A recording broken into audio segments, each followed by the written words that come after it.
Om Swastiastu, Namo Buddhaya, salam kebajikan, salam bahagia, salam sehat dan rahayu untuk kita semua. Rekan-rekan media, dapat kami sampaikan bahwa hari ini, ya, hari Selasa, tepatnya tanggal 22 April 2025, Bapak Jaksa Agung tadi sekira pukul 13:15 menerima kunjungan dari Dewan Pers yang dihadiri langsung oleh Ibu Ketua dan para komisioner. Rekan-rekan media, sebagaimana kita ketahui bersama, tentu dalam pertemuan ini ada banyak hal, ya, yang dibicarakan, baik terkait dengan penanganan perkara, ya, tentu Bapak Jaksa Agung memberikan penjelasan-penjelasan terkait dengan penanganan perkara, kemudian terkait dengan rencana aksi ke depan yang akan dibangun oleh Kejaksaan bersama Dewan Pers, khususnya terkait dengan perjanjian kerjasama yang akan terus dilakukan. Nah, yang ketiga, bahwa dalam pertemuan itu juga tentu sepakat bahwa sinergitas dan kolaborasi antara Kejaksaan dan Dewan Pers akan terus ditumbuh kembangkan dan ditingkatkan serta dieratkan, karena bagaimanapun media adalah bagian integral dari penegakan hukum yang merupakan tugas dan fungsi dari institusi Adiaksa. Oleh karenanya, barangkali kita akan mendengarkan penjelasan-penjelasan dan keterangan yang disampaikan oleh Ibu Ketua dalam kaitan dengan pertemuan ini. Manakala nanti ada hal-hal yang perlu dipertanyakan, kami persilakan. Silakan Bu Ketua. Terima kasih. Assalamualaikum warahmatullahi wabarakatuh. Selamat siang buat kawan-kawan media. Terima kasih kalau hari ini sejak pagi barangkali menunggu berita respon dari Dewan Pers terkait kasus yang sedang ditangani oleh Kejaksaan Agung. Pada kesempatan kali ini saya bersama-sama dengan Pak Toto dan Pak Sabto berkunjung yang sebetulnya ini kunjungan yang memang sudah direncanakan sebelumnya. Jadi kami periode 2022-2025 ini pisah pamit kepada lembaga-lembaga termasuk ke kawan-kawan di lingkungan konstituen Dewan Pers maupun media. Sehingga pada kesempatan kali ini selain pisah pamit, lalu membicarakan tindak lanjut MOU yang sebetulnya juga sudah kami persiapkan sejak setahun yang lalu ya Pak ya, akhir 2024, kemudian sekaligus kami bicarakan pada hari ini. Nah, yang terkait dengan proses penanganan perkara yang tadi pagi banyak diberitakan oleh media, Dewan Pers tentu meminta kita masing-masing lembaga ya Pak, sebagai lembaga penegak hukum terkait penanganan perkara, kalau memang ya ada bukti-bukti yang cukup bahwa kasus tersebut terkait dengan tindak pidana, maka ini adalah kewenangan penuh dari Kejaksaan Agung untuk menindaklanjuti prosesnya. Dewan Pers tentu tidak ingin menjadi lembaga yang cawe-cawe terhadap proses hukum.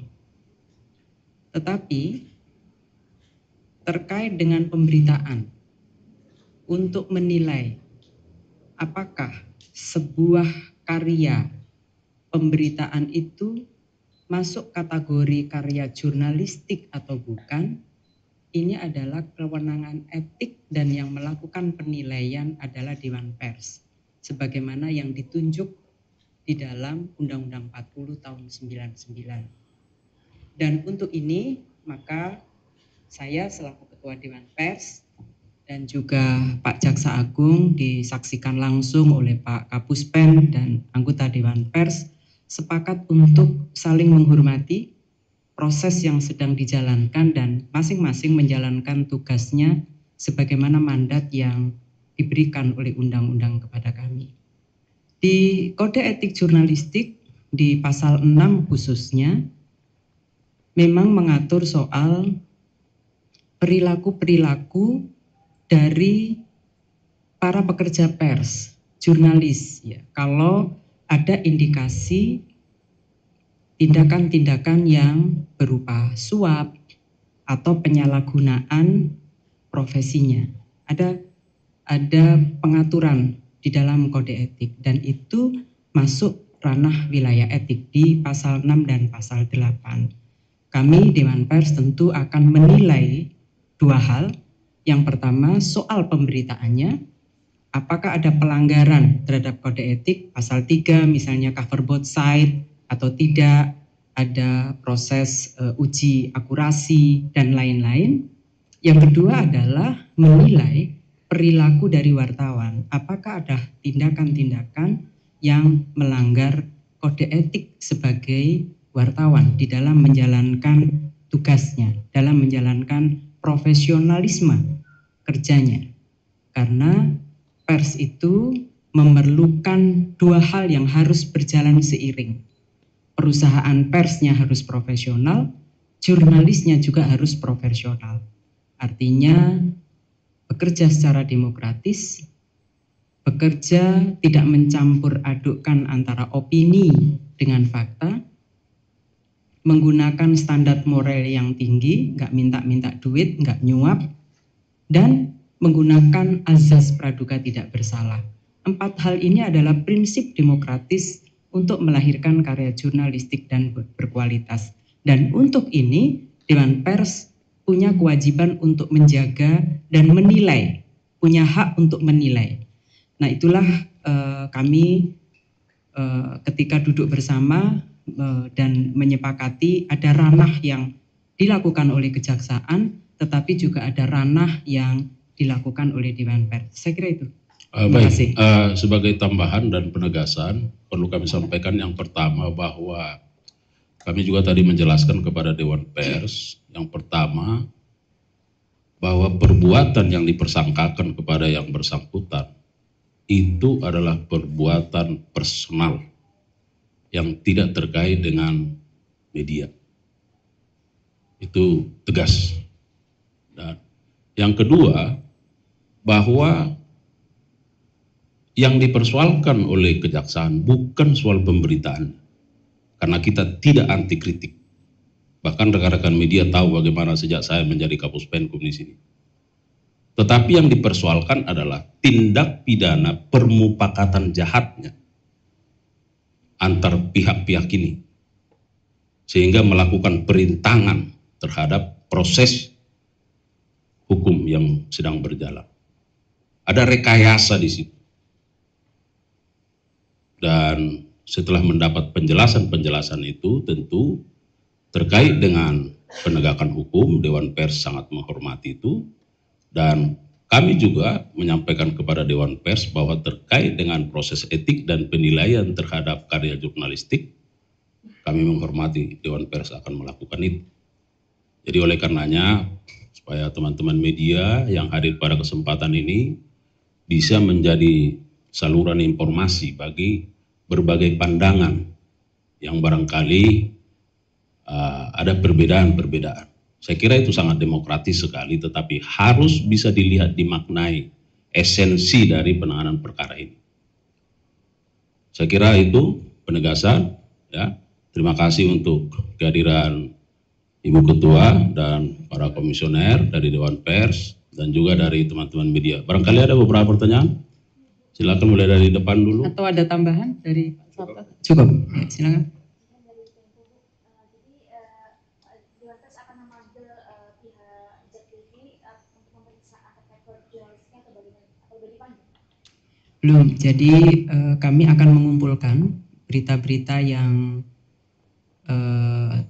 selama ini digunakan ya menurut kejaksaan tadi digunakan untuk melakukan rekayasa permufakatan jahat. Nah, berita-berita itulah yang nanti akan kami nilai apakah secara substansial atau secara prosedural itu menggunakan parameter kode etik jurnalistik atau bukan.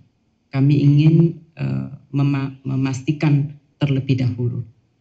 Jadi dalam konteks pemeriksaan itu bisa jadi nanti kami memanggil para pihak. Kompas, silakan. Kalau dari Kompas TV dari butuh penegasan saja sebetulnya dari kedua pihak, dari Kejaksaan Agung maupun juga dari Dewan Pers soal tindakan yang dilakukan oleh Direktur Pemberitaan Jak TV ini kan outputnya adalah dalam bentuk berita. Awalnya memang pemufakatan jahat, tapi outputnya dalam bentuk berita. Apakah kemudian dalam kasus ini ada kemungkinan untuk ditambahkan undang-undang pers yang akan dijeratnya kepada pelaku, atau justru cukup dengan undang-undang tipikor yang dialamatkan kepada pelaku, atau ada hal yang sebetulnya dengan mengaitkan itu dengan undang-undang pers? Baik, dari saya, karena kami yang menangani, sesuai kewenangan kami tentu diarahkan pada pasal-pasal yang ada dalam undang-undang tipikor. Makanya pasalnya pasal 21, perintangan terhadap itu. Nah, kalau misalnya nanti dilihat oleh Dewan Pers, ya, ini pandangan saya nih, bahwa ada bentuk-bentuk lain, apa etik, apa pasal lain yang terkait, barangkali kita lihat kewenangan siapa. Ya, tapi saya kira bahwa ini kan satu perbuatan. Tapi satu perbuatan yang menurut kami ini lebih kepada perbuatan tipikor dalam konteks perintangan, obstruction of justice. Bahwa di situ tadi seperti yang sampaikan Ibu Ketua ada perbuatan etik, barangkali kita lihat. Itu dari saya, barangkali ada. Ya, kalau terkait Undang-Undang 40, kembali kewenangannya ke Dewan Pers ya. Untuk dua hal tadi, menilai substansi berita dan menilai perilaku jurnalis. Karena jurnalis ini kan ketika oleh Dewan Pers dinilai memiliki kompetensi, apakah itu berkompetensi muda, madya, dan utama, itu dengan seluruh tanggung jawab dan kewajiban untuk menjalankan kode etik dan undang-undang, termasuk peraturan-peraturan yang dikeluarkan oleh Dewan Pers. Manakala mereka terindikasi melakukan pelanggaran, maka Dewan Pers juga memiliki bentuk sanksi terhadap perilaku yang melakukan pelanggaran ini. Bisa pencabutan terhadap kartu kompetensinya. Begitu. Makasih. Silakan. Ada ditambahkan dikit, silakan. Ya, jadi produk dari yang bersangkutan, saya izin Ketua bahwa tidak selalu berita di situ. Yang kami dengar dari Kejaksaan bisa berupa yang lain, termasuk tindakan-tindakan yang sepertinya sekarang ini di luar tugas jurnalistik gitu ya, seperti bikin konten barangkali atau istilahnya menggerakkan orang untuk melakukan semacam rekayasa demo misalnya sebagainya. Satu lagi yang juga kami akan telusuri adalah persoalan uang, penerimaan uang yang diberikan kepada yang bersangkutan. Itu tentu memang kalau untuk kasus hukumnya ada di Kejaksaan, nanti Ibu Ketua seperti sudah sampaikan tadi bahwa akan kami teliti seperti apa. Karena itu menyangkut profesionalitas. Karena dalam jurnalistik itu independensi itu menjadi penting, sangat utama ketika orang membuat berita atau tidak membuat berita karena pemberian atau suap itu kan dilarang. Seperti itu. Silakan. Baik, terima kasih Pak Kapus dan Ibu Ketua. Izin saya Fadil dari Kumparan. Izin menegaskan dan bertanya aja terkait dengan Tian Bahtiar yang Direktur Pemberitaan Jak TV ini, apakah dari Dewan Pers mengetahui bahwasannya yang bersangkutan apakah sudah tersertifikasi atau mungkin sudah ada catatan terkait dengan kompetensi ujian kompetensi wartawan atau UKW-nya? Posisi direktur itu mensyaratkan yang bersangkutan harus memiliki kartu utama. Satu. Yang kedua, yang bersangkutan menjadi anggota dari Ikatan Jurnalis TV Indonesia. Nah, nanti akan kami cek ulang ya apakah pemenuhan prasyarat itu karena kami juga akan mengundang IJTI ya untuk menjelaskan kepada kami keanggotaan yang bersangkutan. Terima kasih. Ini silakan terakhir. Saya tadi dari penegasan aja Pak. Ini kan masyarakat mengalami bahwa penetapan tersangka ini lantaran membuat sentimen negatif ke Kejagung Pak. Nah jadi ada anggapan bahwa jika jurnalis membuat berita ke Kejagung itu bisa ditangkap atau menjadi tersangka. Nah mungkin tidak clear Pak ada penjelasan dari Kejagung. Nah baik, terima kasih. Jadi itu tadi yang saya sampaikan. Kejaksaan tidak pernah anti kritik. Itu harus digarisbawahi betul. Ya, bahkan kita selalu menjadikan media menjadi tempat kita untuk bertanya dan merefleksi diri. Dalam berbagai forum dan kesempatan, saya kira rekan-rekan media bisa melihat bagaimana kita dengan tagline accessibility, ya, kemudahan-kemudahan media untuk melakukan eksplorasi sesuai dengan tugasnya jurnalistik terkait dengan kejaksaan. Satu. Yang kedua, bahwa kami juga tidak anti kritik yang disampaikan oleh masyarakat. Setiap hari kita menerima demonstrasi. Dan dari semua itu kita salurkan ke pimpinan. Dan kita analisis, kita tindak lanjuti. Karena kita begitu peka terhadap kepentingan masyarakat. Yang ketiga, bahwa harus dilihat kontekstualnya dari perkara ini. Sebagaimana yang sudah kami sampaikan tadi, ada permufakatan jahat yang disepakati oleh yang bersangkutan. 3 orang ini melakukan apa?